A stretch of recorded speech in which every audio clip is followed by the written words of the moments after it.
வணக்கம் dear students. இப்போ நம்ம பார்க்குறது 12th கெமிஸ்ட்ரியில் செகண்ட் வேல்யூமில் carbonyl compounds and carboxylic acids 12th லெசனில் Stephen's reaction it's very important question. So இதில் ஸ்டீஃபன்ஸ் ரெடியூசிங் ஏஜென்ட் என்ன? இது ஆக்சுவலாக reduction reaction. So reducing agent என்ன அப்படின்னு தெரியணும்.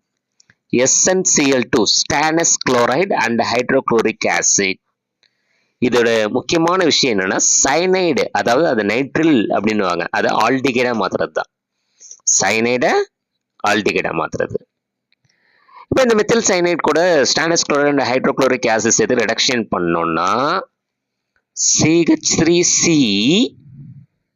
ஒரு ஹைட்ரஜன் சிக்கும் ஒரு ஹைட்ரஜன் Nக்கும் வரும்.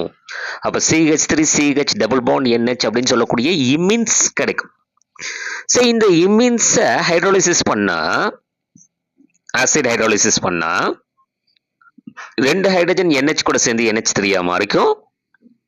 ஒரு ஆக்சிஜன் CH3CH அது கூட சேர்ந்து CH3CHO அசிட்டால்டிகைடா மாறிக்கும். ஸோ உங்களுக்கு கிடைக்கிறது சைனைடு அப்படிங்கிற நைட்ரில் என்னவா மாறிச்சு? ஆல்டிகைடா மாறிச்சு. This is Stephen's reaction. Okay dear students, Stephen's reducing agent என்ன அப்படின்னு 1 மார்க்ல கேட்பாங்க. SnCl2 and HCl. ஓகேங்களா? தேங்க்யூ.